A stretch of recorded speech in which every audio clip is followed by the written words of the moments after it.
Okay, I do have 10 o'clock, folks, and we're all here. And so I'd like to call the meeting to order and welcome everyone who is joined us this morning and for our meeting.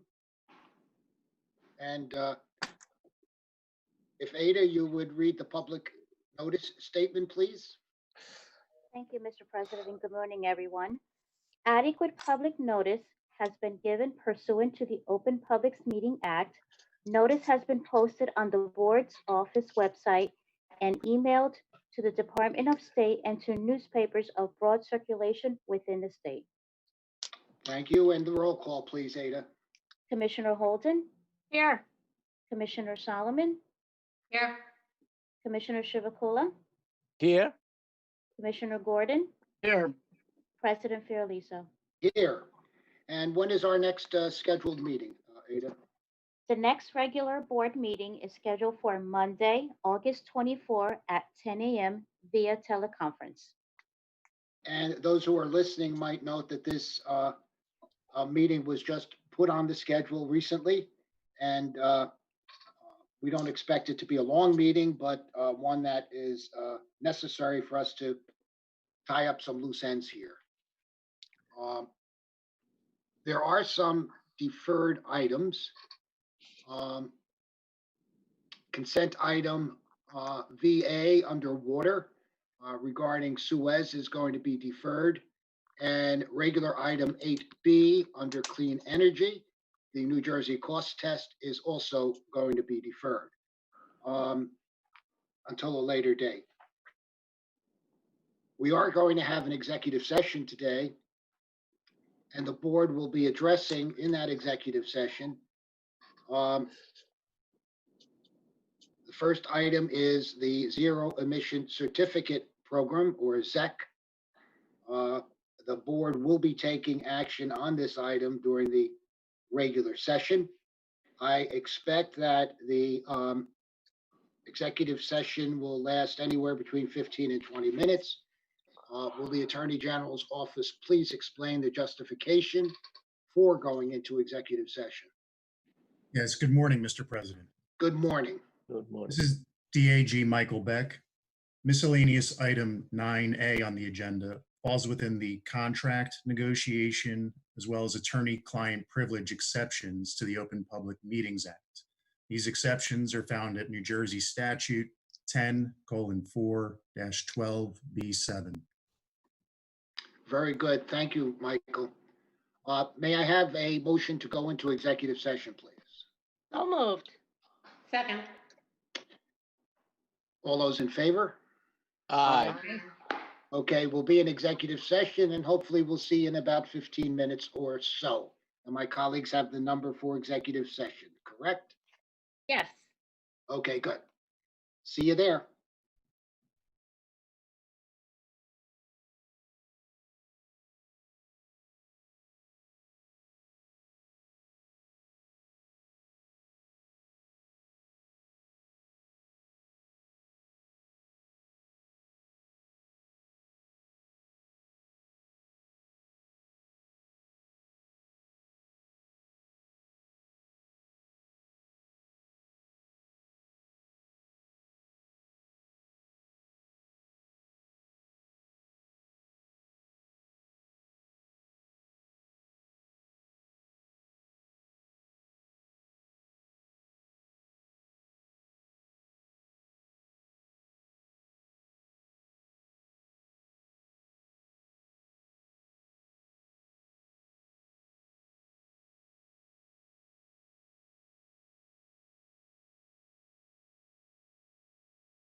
Upendra, I'm back. Bob. Bob went I think he's- outside.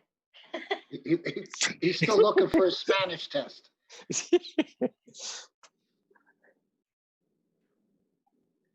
I think he's getting suntan. I didn't mean to go outside, Bob. Maybe No, he did still- not use. Had a little problem reconnecting. I'm here. Oh, I thought you were looking for your 8th grade Spanish test. No, I found it with the high school stuff. Okay. You're worse than me. Okay, Christine, I think we're ready. I'm ready when you are. Hit it. Okay, we're reconvening in open session and it again didn't take as long as I anticipated, which is good. And as I said, what we discussed in executive session will be acted upon here during the regular open session of the board. I do have a number of items that I would like to mention before we get into the regular agenda. For those of you who were not in New Jersey last week, we had a little storm. And that little storm that lasted 3.5, 4 hours, I mean, came through here like a jet aircraft, raised considerable havoc. And I said it, I think, when I was interviewed about these things, that it really, New Jersey got whacked. And it didn't discriminate. It went through the entire state. There was no region of the state that was exempt from its fury. It was just one devastating storm, and some of the gusts were almost as high as Superstorm Sandy. And at the height, we had 1.4 million customers without power. Part of the problem with this storm is that there was a lot of transmission damage. And having a lot of transmission damage, obviously, that had to be corrected first before the distribution system was up and running. And this occurred with all of the utilities. They all had transmission difficulties. There was a lot of tree damage, again. And this again brings up the fact that vegetation management is extremely important in maintaining a strong energy system within the state. We are going to revisit vegetation management and see where we can. We put in strict guidelines post Sandy. We put in, I believe it was 95 edicts after Superstorm Sandy. And these trees have to be cleared before, again, crews can get in and repair, get people up and running again. We had thousands of crew people, line people, coming from out of state and assisting our utilities. We had our utilities within the state assisting one another. So it was a collaborative effort, but it was a devastating storm. And with the winds, of course, anything over 40 miles an hour, they cannot go up in the bucket truck for safety reasons. So there were some people out for hours, some people out for days. We certainly sympathize with everyone who has been out. And what I've asked our Division of Reliability and Security to do is to conduct a postmortem investigation. Commissioner Shivakula has volunteered to assist them in that, and he has experience from previous lives of his, and we're thankful for your assistance, Commissioner. Thank you. Thank you.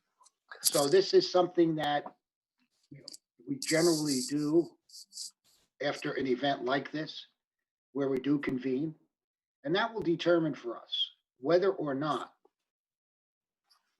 we need a general public hearing regarding the storm to see what the findings are, to see and to ensure the fact that the utilities follow the appropriate protocols, that they did everything possible to get people up and running. 1.4 million people.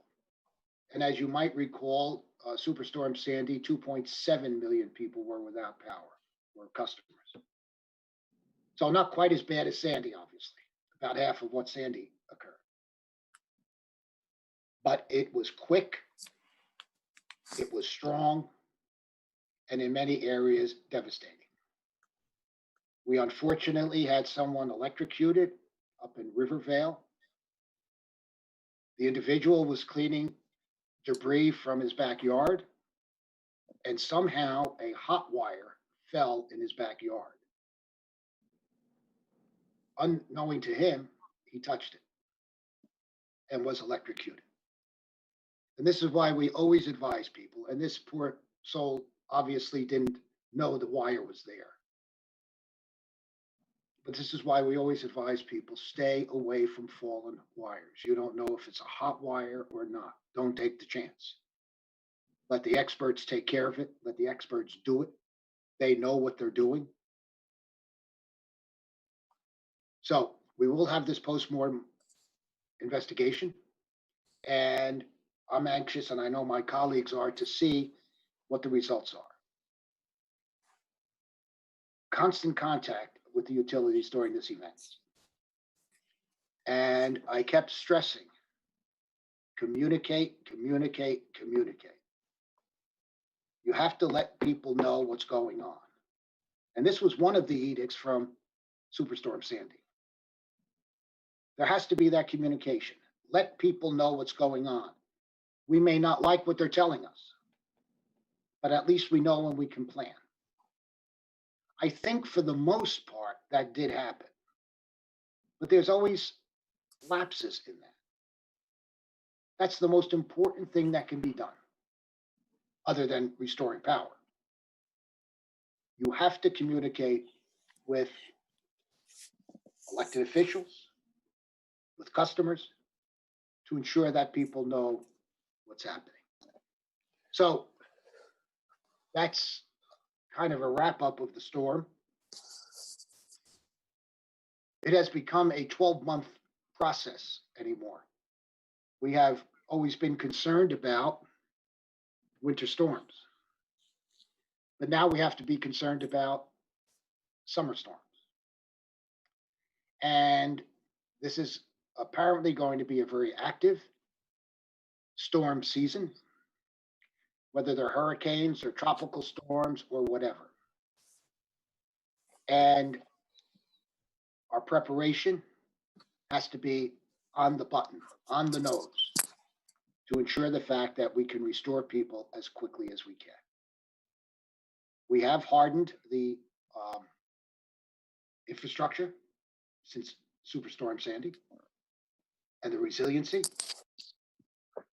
We constantly, this is a constant process. It doesn't stop, to ensure that that infrastructure is strong enough to withstand the increasing terrible storms that we're getting.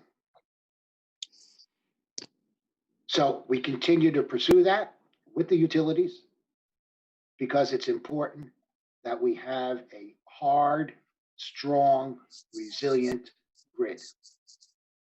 And we will keep going until we get it to the point that we're all satisfied. I can assure you of that. A couple other things that I would like to mention. We're exploring the possibility of having an in-person board meeting in our second meeting in September, where the board would get together in a very large room, and we would live stream it, just as we do for regular board meetings. So the public would not be invited into the board meeting room, but can certainly live stream it. I'll certainly keep everyone up to date on that. And to ensure the fact that everyone has the opportunity to participate if they want to. Another item I would like to mention is that next Tuesday, my colleagues and I and senior staff will be re-entering our office.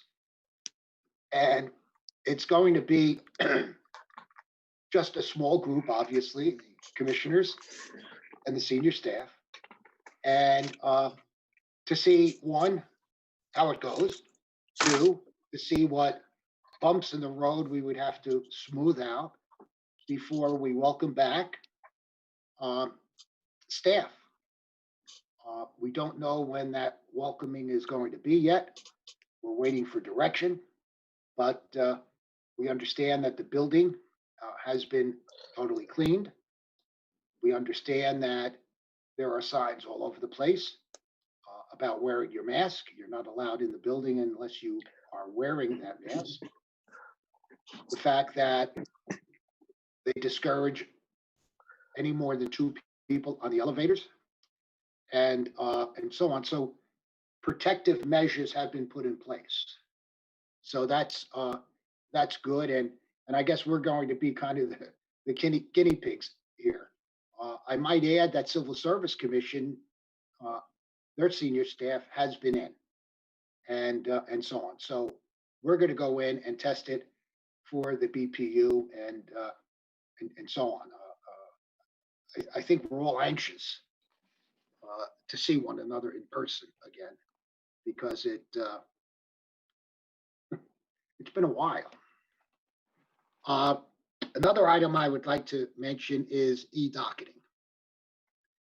And as you all know, we've been working on this, trying to bring the BPU into the 20th century. I meant the 21st century. And we're getting there. And there are an awful lot of people and staff folk that should be commended for getting us here in the phase 1 aspect of it. Our division of Lori DiCatano's division, IT, communications, our chief of staff, Carol Artali. So many people have been involved in the creation of this. And we're finally ready to, and I know my colleagues and I have been briefed on it, and we're ready to roll it out, phase 1. And I'm so pleased that we are launching phase 1, the public document search of the BPU e-docketing project. It's an exciting moment for the BPU. E-docketing has been a top priority of the BPU this year, and we're excited to roll out its first phase. Phase 1 will allow users to search the BPU's database in multiple ways, including using a docket number, party of record, or a keyword description in order to retrieve all public documents filed within that docket. I don't even pretend to understand how they did this, but it sounds fantastic. Another key feature of the site will be a, quote, key topics section on the homepage that will display commonly searched BPU dockets to allow the public ease of access to the items for which they often search. BPU staff will refresh this list of topics on a regular basis as new matters are introduced and older matters are resolved and become less active. We expect to be launching phase 2 of this project later this year. The second phase will consist of a feature that will allow members of the public to post comments directly to a docket. Phase 2 of the project will also offer a subscription service, allowing members of the public who subscribe to receive email updates on a particular docket We strive and have continued to strive over the past almost 3 years to be the most transparent agency we can.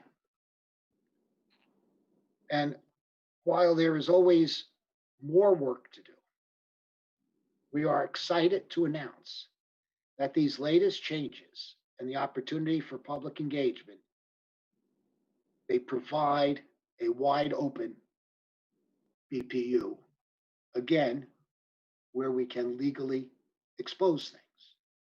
I know this has been a priority of the governor, and I am pleased that we're able to say, not only to him, but to ourselves, that the BPU is becoming more transparent, and the BPU is here to serve and make it easy for people to follow exactly what we're doing. And that's what government should be. An ease in following what government is doing and following exactly what the resolution of many of these items are. So very exciting, very groundbreaking, I think. And I am really excited about it. Do any of my colleagues wish to make any opening remarks? Mr. President, it's Bob Gordon. Yes, sir. I'd like to make a few comments about the storm as well, and I commend you for calling for an investigation into how the utilities performed in this event. I recall that my very first meeting at the BPU in April of 2018, perhaps early May, was a hearing in Mahwah, which was examining the response to the March 2018 storms that were so devastating. In the months since those storms, we've authorized an awful lot of money to be spent on resiliency and in hardening the grid. And I have to join others in asking, what are we getting for our money if we're still seeing the kinds of disruptions that we saw with 1.4 million customers out of service? Was it vegetation? Was it the quality of the equipment? We need to investigate that to make sure that all these billions of dollars are being spent appropriately. The second point I'd like to talk about is communications, which, Mr. President, you touched on. My reaction to the storm was that communications by the utilities left a lot to be desired. And I agree with you that it's just a critical element of all this. But many customers really didn't have adequate information, or it was clear that some of the utilities really did not have the kind of information they needed to give intelligent answers to the questions. And that's not a matter of inadequate spending on infrastructure. That poor communications reflect flaws in the organization, reflect management issues, and we need to get on top of that as well. And related to the communications issue, my third point is advanced metering infrastructure. We live at a time when you can plug in an address into a GPS system and get to your location. We have apps that respond to nearly every human need. And yet, in the 21st century, you have to call your utility to let them know that your power is out. I mean, that's just crazy. Other states have advanced metering infrastructure installed. Someone sitting behind a screen can see that a particular property has just lost power. This is information that can be used to expedite an efficient response of crews.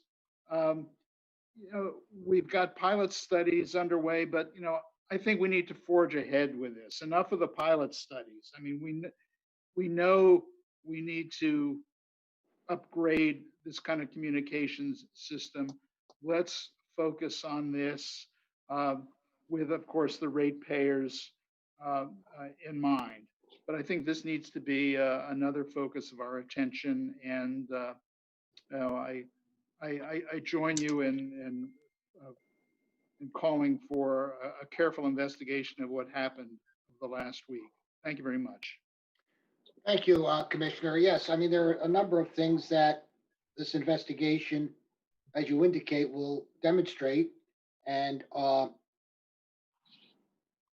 think there are a number of reasons. I'm not making excuses for anyone, but I think vegetation management is certainly one of the keys. I think that we have to, again, review what's being done, and we'll see what the investigation shows, and then proceed in that direction. We are, however, getting a good bang for our buck as far as the infrastructure is concerned. And there I have to just push back a little bit, because I think that with the money that we have put into it since Sandy, if this was 10 years ago or pre-Sandy, we could have had people out for 2 weeks. So we don't want that. We want to decrease the number of outages. Obviously, that's one of our goals. And we want to decrease the duration of those outages. That's another one of our goals. And that's, I think, what we all want. And I think AMI is certainly an expensive avenue, but one, I agree with you, that has to be seriously looked at to bring us into the 21st century. And other states have done it, as you say. And, you know, I think we have to continue to move in that direction. And anyone else have any thoughts, comments? Go ahead. Mr. President, I just want to, I don't want to pile on, but I'd just like to expand on it a little bit. I think the vegetation management, you know, sometimes there are great plans, but you've got to execute them. And there hasn't been really strict enforcement of, you know, hazardous trees that are in the right of way that have to come down. Sometimes it takes a village to get a single bad tree removed. So I'm glad we're looking at that, and I want to just speculate that I think the incident command system fell apart in some cases. I think in one of the EDCs, if not two of them, I think they were caught flat-footed, and they had pressure to deploy their forces out of state. Certainly with the path of the storm that you could see very clearly on the Weather Channel, whichever model you were following, you knew we were going to get hit. You knew we were going to hit all along the shore, particularly. We were kind of surprised, I think, here in Morris County, as much devastation there was. But as you say, Mr. President, you know, it was widespread. During this storm, I felt like I was back in 2011 when I was mayor. The failure of communication with the public, with the elected officials, telling them what they wanted to hear rather than the truth. Telling their personnel, not even giving them factual information. Out-of-state personnel that weren't given any direction in some cases. Some places, I went out and I saw the deployment was great. And everybody had their masks on too. You know, some cases not knowing the addresses of your big clients, and all you had to do was Google it. It just was astounding, some of the problems that came to me. So I also want to keep in mind, you know, when we set priorities, you know, we have priorities for hospitals, emergency services, nursing homes.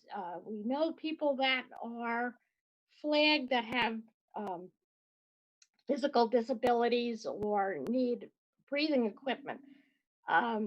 but we forget about the people that are on septic and don't have power to pump any water. And being without water and wastewater facilities for 5 days is kind of rough and unacceptable. Um, so I look forward to, Upendra, you really digging into this. But on a good note, I want to say that the e-docketing system is fantastic. It was great. I was able to get things I've been looking for a while. You know, instead of going, you can't go down and knock on the door of case management and say, may I have a copy of this? But here it is, case management and our board secretary, Ada Camacho, they need to be given a huge pat on the back along with IT for pulling all this together. It's laborious going through all these pages and things and coding them and putting them in the right folders. It's just, it's outstanding. And I look forward to the being able to get comments more in a real-time situation. And lastly, I want to say thank you. So I will. I thank my confidential aide, Rob Glover, for his excellence in job performance and passion for his work. He's also going above and beyond to seek out and flesh out ideas with his fellow aides and jumping to assist other commissioners. This is Rob's final board agenda meeting in this capacity, and I hope you will join me in wishing him well in his new role as an Assistant Deputy Public Advocate in the Rate Council's Electricity Division. Thank you, Mr. President. Thank you and good luck, Rob. Anyone else have comments? Yeah, thank you, Mr. President. I just wanted to, I don't want to repeat all the things that are said. I agree with all the things that were said.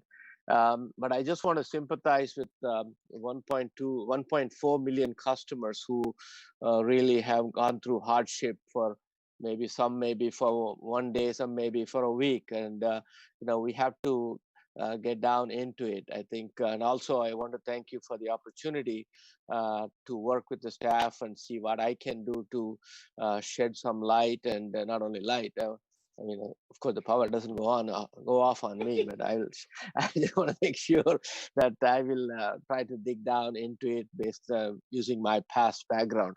Another aspect is that I have been, when I was in the legislature, I have been asking for a lot of improvements to our website and all that. And I think my dream has come true. The staff members you mentioned, they all did a phenomenal job.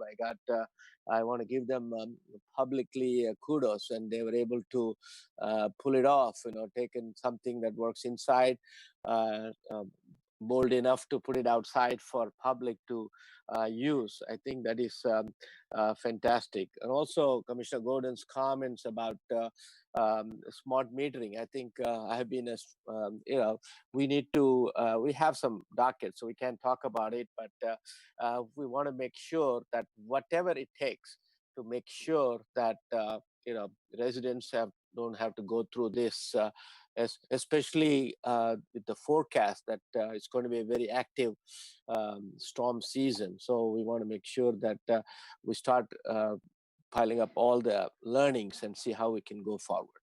Thank you again. Thank you. Any other comments? Yes, I might as well chime in as well. Certainly agree with all the comments that have been given. It's important to note also that each storm is different, and the response, even from the board that we have, a lot of times is directed to the nature of the storm. For instance, Sandy was much more of a water event than a wind event. And in terms of the resiliency efforts, especially with respect to substations as compared to transmission lines, as you mentioned, President, has an effect on where we go in putting those dollars.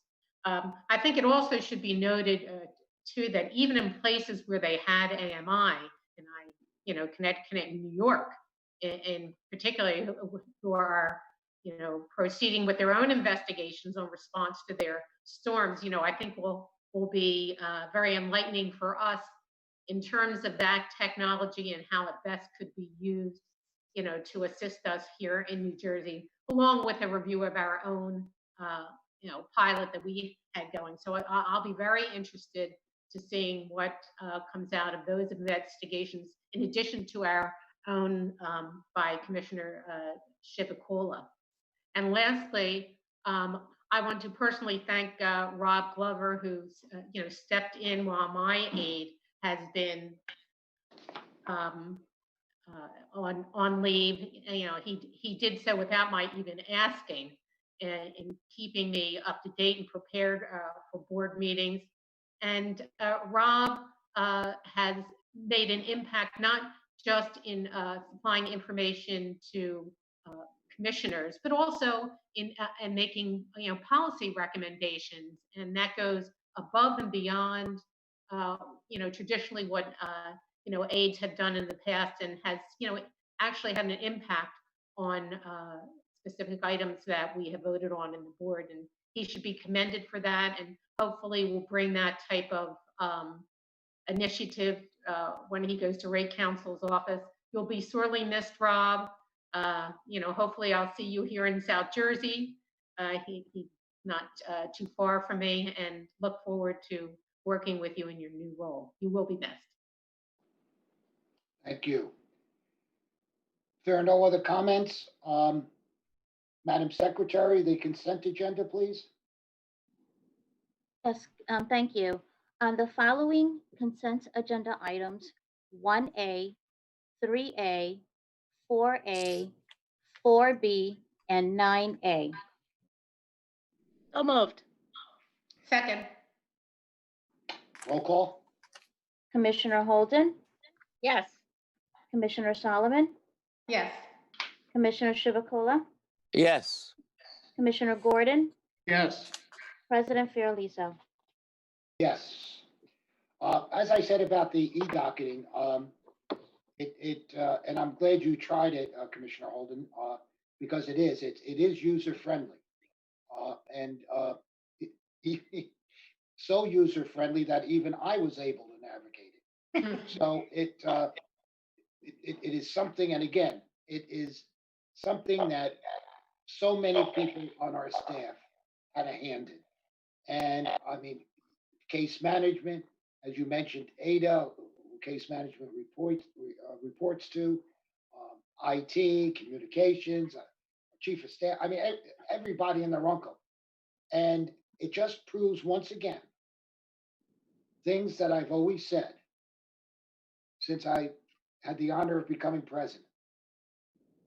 We have the best staff in state government, and they keep showing that every single time. We will now proceed with the regular agenda. Audits, there are no items.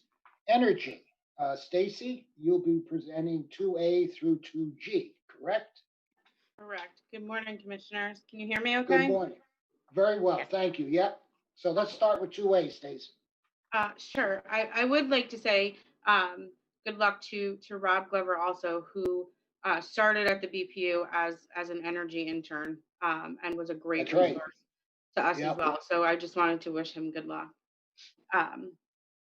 Agenda item 2A relates to a March 25th petition filed by the state's 4 electric distribution companies requesting recovery of FERC-approved changes in firm transmission service-related charges. By order dated January 22nd, the board approved transmission charges resulting from FERC-approved changes effective February 1st. In that order, the board approved PSE&G's derived network integration transmission service rate and associated allocations.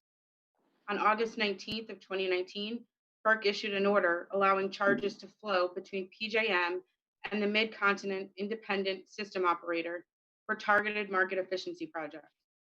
On February 3rd, FERC issued an order approving a new cost allocation methodology applicable to stability projects impacting the artificial island projects. At this time, neither of those orders are final FERC orders. As a result of these orders, PSE&G has modified its NITS rate to reflect the reallocation in those orders. The EDCs have proposed tariff sheets reflecting changes to the BGS rates to customers resulting from these changes. Based on the allocation of the cost to the EDCs and their respective allocation among customer classes, the monthly bill for a residential customer using 650 kWh will change by the following amounts: an increase of 10 cents per month for ACE, an increase of 7 cents per month for JCP&L and PSE&G, and a decrease of 2 cents for Rockland. Under Section 15.9 of the Supplier Master Agreement, the EDCs are permitted to recover increases in firm transmission service charges from customers subject to board approval. Thereafter, the EDCs are required to remit payment of the increased charges to suppliers, among other things, the issuance of a final FERC order.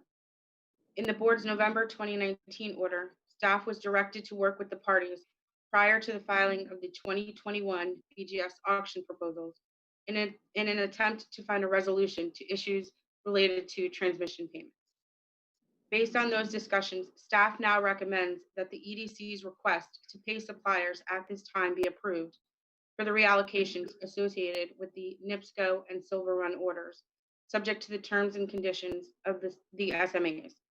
Staff further recommends the board authorize the EDCs to modify their rates associated with the petition effective September 1st and direct the EDCs to file revised tariffs by September 1st. So moved. Second. Any comments, questions? No comment. Roll call. Okay, roll call, please. On the motion to approve staff's recommendation, Commissioner Holden, Yes. Commissioner Solomon, Yes. Commissioner Chivukula, Yes. Commissioner Gordon, Yes. President Fiordaliso. Yes. Commissioner Solomon, you're breaking up there. You might want to log out and log back in. Thank you. We'll just give Commissioner Solomon a moment to do that.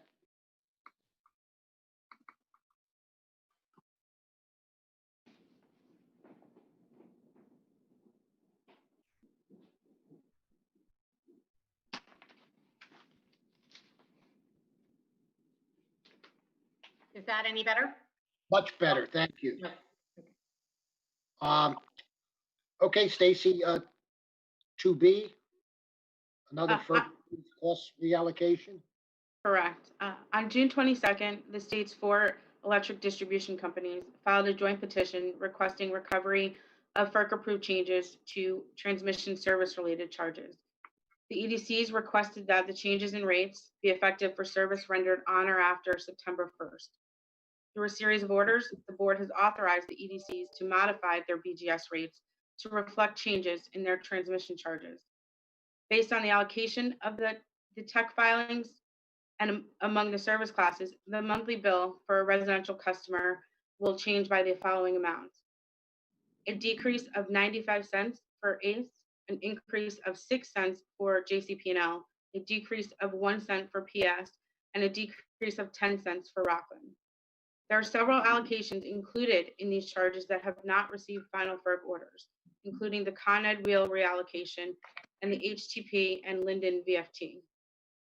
Under Section 15.9 of the SMAs, they are permitted to recover increases once approved by the board. Thereafter, they are required to remit payment once receiving a final FERC order. As noted in item 2A, the board directed staff to work with the parties in an attempt to find a resolution to transmission payment issues. Based on those discussions and the filing of the 2021 auction proposals, staff recommends that the EDC's request to pay suppliers at this time be approved, subject to the terms and conditions of the SMAs. Additionally, staff recommends the board approve the changes to the BGS rates requested by each EDC effective September 1st, 2020. Staff further recommends the board direct the EDCs to file revised tariffs by September 1st. So moved. Second. Questions, comments? Roll call. On the motion to approve staff's recommendation, Commissioner Holden, Yes. Commissioner Solomon, Yes. Commissioner Chivukula, Yes. Commissioner Gordon, Yes. President Fiordaliso. Yes. 2C involving ACE, Stacy? Yes, so on January 31st, Atlantic City Electric filed a petition seeking approval of changes to its non-utility generation charge and the clean energy program and uncollectible accounts components of its societal benefits charge. Based on the petition, the net impact of adjusting these rates was an overall annual rate increase of approximately 18.57 million. Through the course of the proceeding, ACE updated the petition to include actual information through March 31st. Based on the update, the net impact of adjusting the components would result in an overall annual rate increase of approximately 16.8 million. The parties have executed a stipulation requesting that the board approve the proposed changes as updated. As a result of the stipulation, an average residential customer will see an increase in their monthly bill of $1.34. Staff recommends the board approve the stipulation and direct ACE to file revised tariffs by September 1st. So moved. Second. Questions, comments?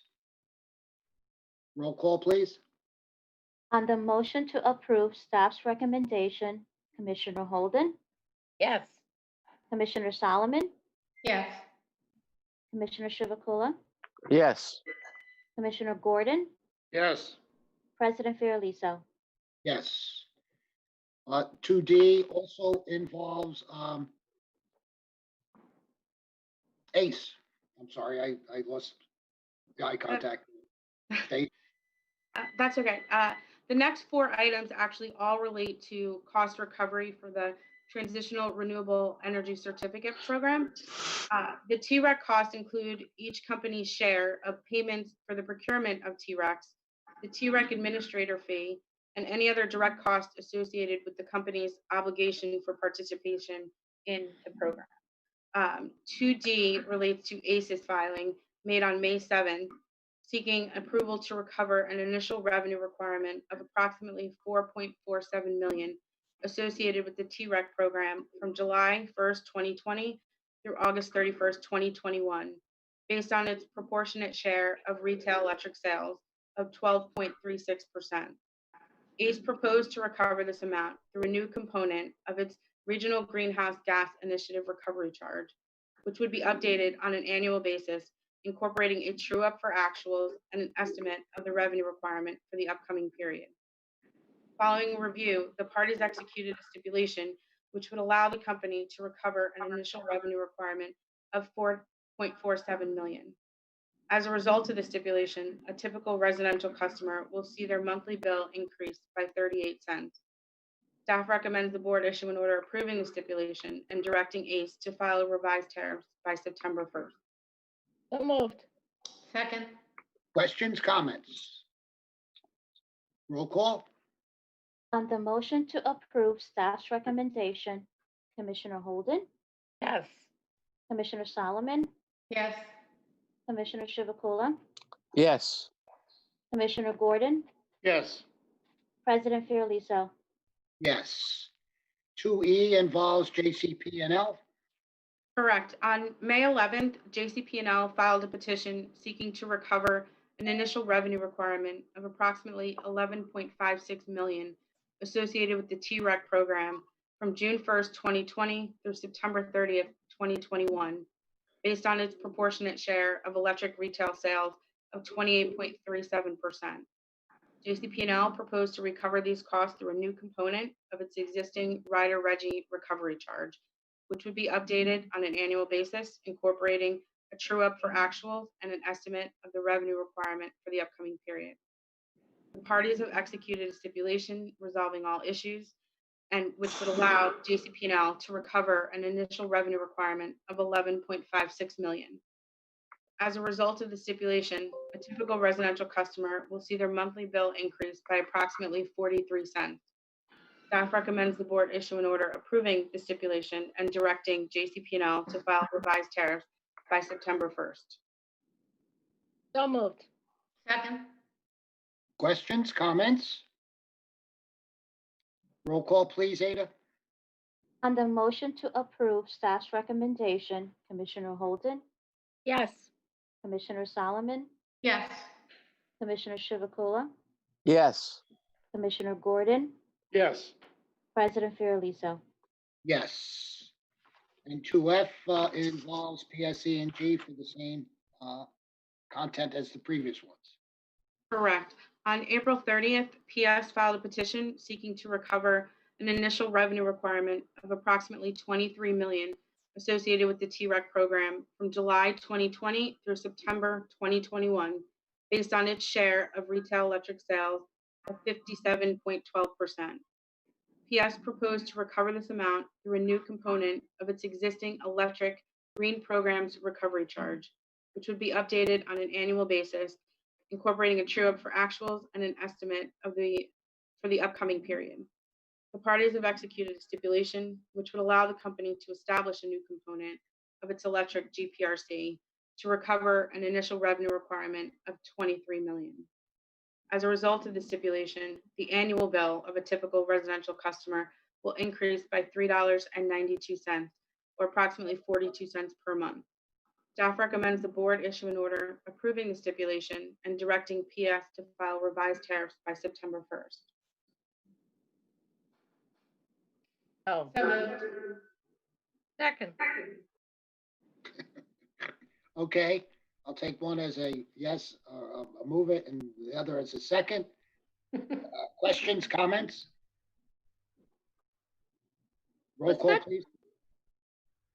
On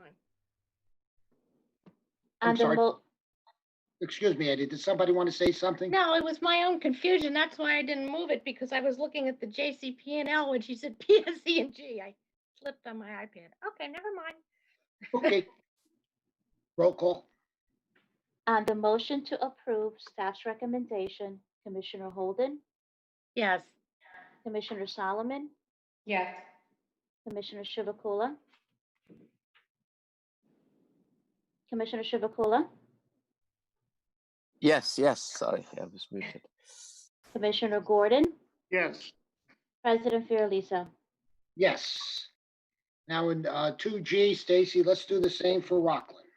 All right, I'm gonna try this one more time. Okay, maybe you'll get it right this time. What do you think? Maybe. On May 20th, Rockland filed a petition seeking approval to recover an initial revenue requirement of $456,718 associated with the TREC program from July 2020 through May 2021 for its share of retail electric sales of 2.14%.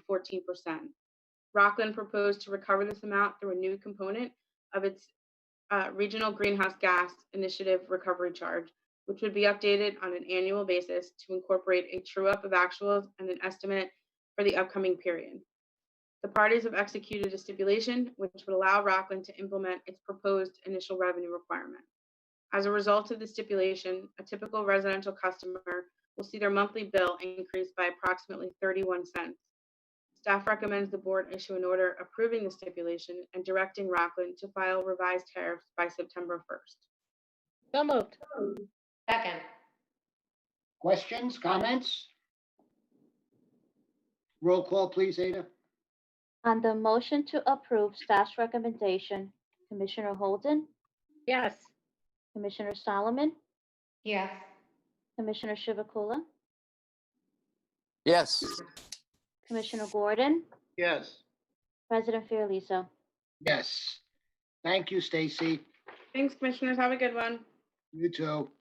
Items 2H and I are going to be presented by Cynthia Holland. Good morning, Cynthia. Good morning, commissioners. Can you hear me? Yes. Yes, we Yes. can. Thank you. And All right. obviously, something to do with FERC if you're presenting, huh? It might, although Stacy had quite a few FERC-related items Yes, she did. on her docket. I will gladly pass them over next time if you want. I just like to share the wealth. So item 2H, getting to the matter at hand. This matter, as well as item 2I, are actually both part of the ongoing FERC and PJM saga concerning planning for transmission projects at the end of their useful life. This filing was made by PJM in early July in response to a vote of the PJM stakeholder membership, notwithstanding opposition from the PJM transmission owners. This filing stands in stark juxtaposition with the transmission owners filing that the board protested in early July. Board staff intervened in this proceeding on behalf of the board. In evaluating this proposal, staff has understood strong opinions on both proposals from PJM, from the transmission owners, and the stakeholders. Having evaluated this proposal, staff acting on behalf of the board identified that the joint stakeholders proposal appears to be consistent with Order 1000 principles of competition, consistent with Order 890 and Order 1000 principles of transparency, and consistent with Order 1000 cost causation principles. Staff on behalf of the board also acknowledged that the transmission owner's proposal and PJM's concerns regarding the legal implications presented, notably the interaction of the transmission owner's authority under the Consolidated Transmission Owners Agreement and the members' authority under the operating agreement. So we wanted to acknowledge that ongoing dispute, which we thought was appropriate before the regulator. In fact, in light of this challenging question and the transmission owner's proposal, and consistent with the board's position in related filings, the comments that staff prepared encouraged FERC to consider these governing document issues, consider these competing proposals, and maybe consider a 206 investigation whereby a reasonable rate may be established. The deadline for commenting on this in this docket fell between the board's regular agenda meetings, so staff took the action to file the comments on behalf of the board. We recommend at this time that the board ratify the intervention and comments. So moved. Second. Questions, comments? Roll call, please, Ada. On the motion to approve staff's recommendation, Commissioner Holden, Yes. Commissioner Solomon, Yes. Commissioner Chivukula, Yes. Commissioner Gordon, Yes. President Fiordaliso. Yes. 2I, Cynthia? Yes, item 2I also concerns this same ongoing saga. In fact, it concerns a filing at FERC initiated by the collective transmission owners in the PJM region, exercising their rights under the Consolidated Transmission Owners Agreement, or CTOA. The transmission owners filed revisions to the PJM tariff under Section 205 of the Federal Power Act. These revisions to the tariff concern what the TOs consider to be asset management projects. But these are the same projects that we just discussed in item 2H, which are the transmission projects at the end of their useful life. The proposed revisions to the tariff would establish a process for the transmission owners to coordinate with PJM on planning for these end of useful life projects, but retain much of the control over those projects for the TOs themselves. The board protested this filing on the following grounds early in July, notably that the transmission owners' revisions limited competition, did not provide sufficient transparency, and was not consistent with cost causation principles. The transmission owners submitted a response to the board's protest and the protest of others, claiming that the arguments were off topic or out of scope. Staff, acting on behalf of the board, filed a response to the transmission owners clarifying that the board's comments addressed the transmission owners' Section 205 burden and that cost concerns in transmission planning are well within the scope of FERC's authority to review under Section 205. During briefings, however, we advised each of you that we anticipated that FERC would issue an order this week. That did happen. So I want to acknowledge that late last night, FERC issued an order in this proceeding. The transmission owners' arguments were accepted and the board's arguments were not. Under the Federal Power Act, the next step for the board's consideration could be a request for rehearing, but staff and the Division of Law have not discussed that yet. And if any recommendation to be made, we would return to the board at a later meeting. At this time, at this board meeting, we are recommending that the board ratify staff's answer that we filed earlier this month. Thank you. So moved. Second. Comments, questions? I don't think it comes as any surprise that FERC again came down on the side of the transmission owners.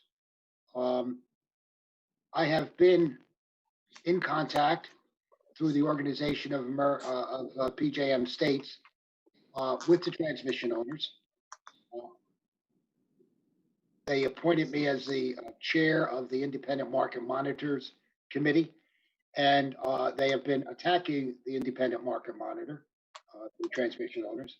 And it is the position of OPSI, Organization of PJM States, to oppose their pushing down on the Independent Market Monitor. Transmission owners, I think, have opened a Pandora's box for themselves. I don't know how far it's going to go, because I think the cards are stacked against us.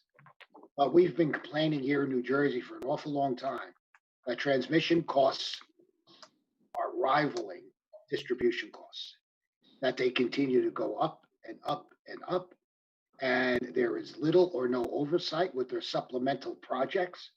Nobody reviews them in depth, and it's almost a rubber stamp when they want to do a supplemental project. We will continue to fight against the transmission owners because it adversely affects our ratepayers here in the state of New Jersey. And frankly, I am sick and tired of them getting away with what they get away with. And it's something that I believe the 13 states that are in OPSI unanimously agree with. So we will continue to push and continue to push until we get some resolution as to what's going on with these transmission costs. And the current FERC is not sympathetic to our call at this point. So we will continue to push and push and push and monitor what's going on. Any other comments? Hearing none, roll call, Lady. On the motion to approve staff's recommendation, Commissioner Holden, Yes. Commissioner Solomon, Yes. Commissioner Chivukula, Yes. Commissioner Gordon, Yes. President Fiordaliso. Yes. Thank you, Cynthia. And keep a eagle's eye on FERC. Thank you, Mr. President. We will continue to monitor FERC and PJM. Thank you.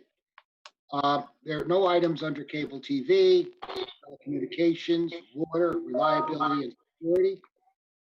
Talking about reliability and security, during the storm, they were exceptional, keeping us informed, working with Office of Emergency Management, monitoring utilities as I was, and so on. Commissioner Holden forwarded to me the fact that yesterday was to recognize National Safe Digging Day. And that's where folks, contractors have to dial 811 before they dig. And that's another responsibility that comes under our Division of Reliability and Security and is an important fact. And, you know, I don't know the details of the Baltimore gas explosion, but without calling for markouts, contractors are putting themselves in danger and they're putting the homeowners in danger. And it's extremely important that this process and this procedure is followed to the T. And our Division of Reliability and Security oversees this and oversees gas line protection also, and does a fantastic job to make it safe for the citizens of New Jersey. So thank you, Reliability and Security. There are no items under customer assistance. That brings us to clean energy. And Ben Goldstein, you'll be presenting 8A. Yes, I will, Mr. President. Good morning. Can everyone hear me okay? We can, thank you. Great. So item 8A. On March 31st, 2020, Honeywell Energy Services Group, on behalf of the City of Newark, filed a formal petition seeking additional time to submit their final paperwork for 13 pay for performance or P4P projects and one combined heat and power or CHP project. The petitioner submitted the initial energy reduction plans or ERP for the P4P projects to New Jersey's Clean Energy Program in March of 2016. TRC, NJCEP's program administrator, approved the ERPs on various dates between August and December of 2016, with the initial expiration dates ranging from August 2017 to December 2017. The first incentive installment was paid in late 2016. Honeywell, on behalf of the City of Newark, was subsequently granted 4 extensions for each project. The 4th extension for all 13 applications expired on November 30th of 2019. Petitioner submitted the final application for its CHP project or the initial application rather, for the CHP project on May 7th of 2015. TRC approved the application on December 11th, 2015, with an initial expiration date of June 10th, 2017. Honeywell was then granted 2 one-year extensions for this project, with the final extension expiring on June 10th, 2019. On the pay for performance applications, staff recommends that the board grant petitioner's request for a 5th extension of time. Much of the delay in these projects can be attributed to the complexity of Newark's public contracting process, and the record reflects that labor disputes also contributed to delay.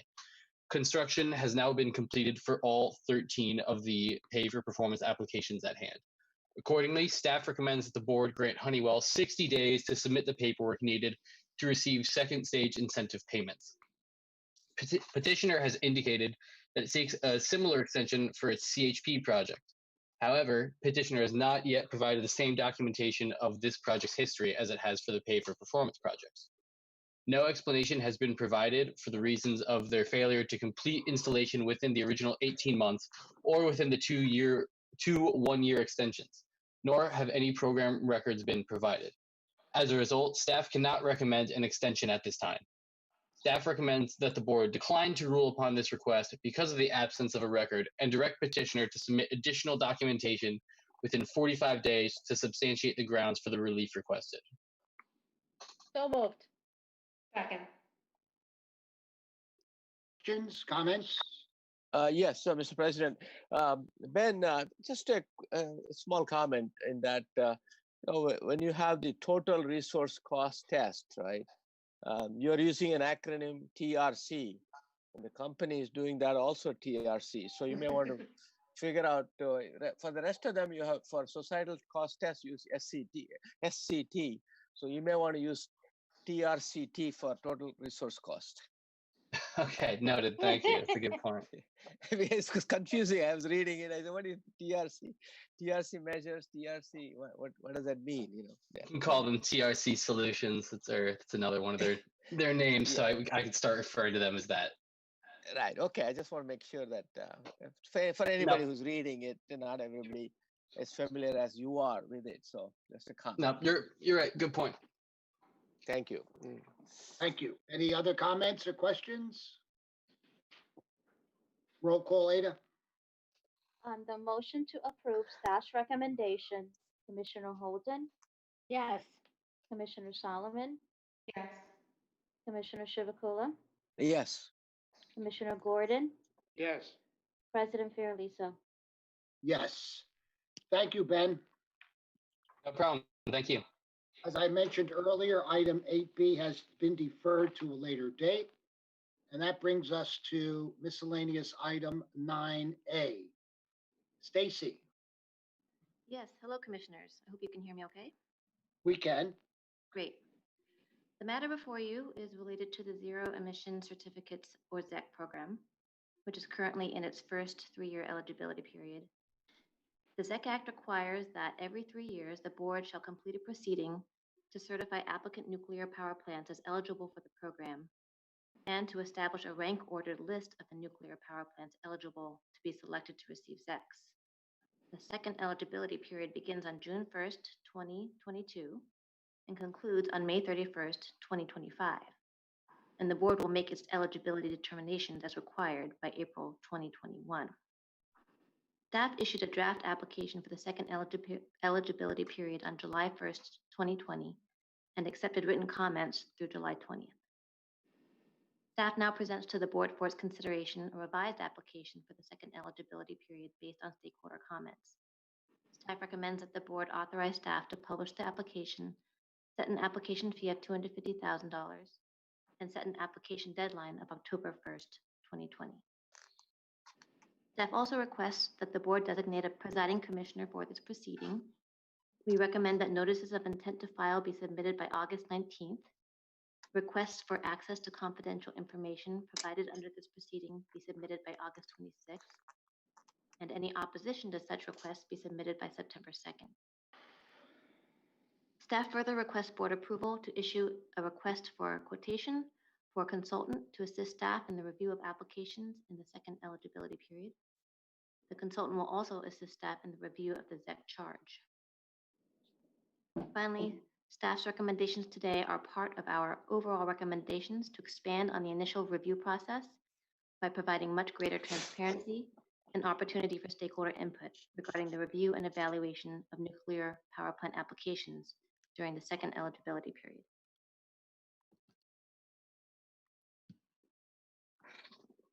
Do I have a motion? So moved. Second. Okay, I am going to appoint myself as the presiding officer. And if we approve this, we are taking the first step in the development of the second eligibility period for the Zero Emission Credits Program.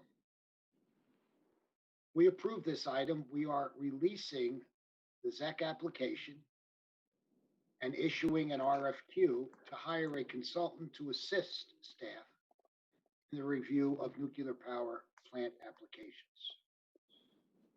In a significant change from the first eligibility period, the statute specifies that for the second eligibility period, the board may approve subsidies totaling between, as I mentioned earlier, $0 and $300 million.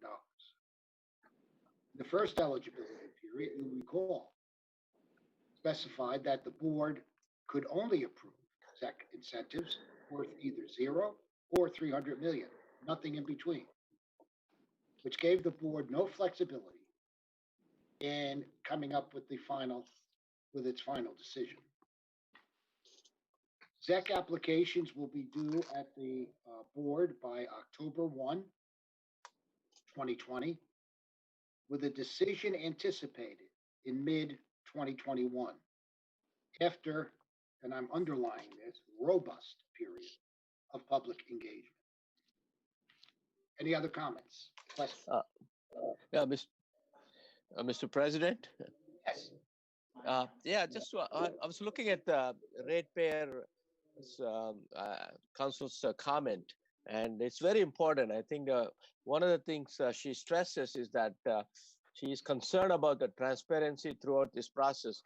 I remember the first time we did it, and initially the company was not even willing to have the rate council look at the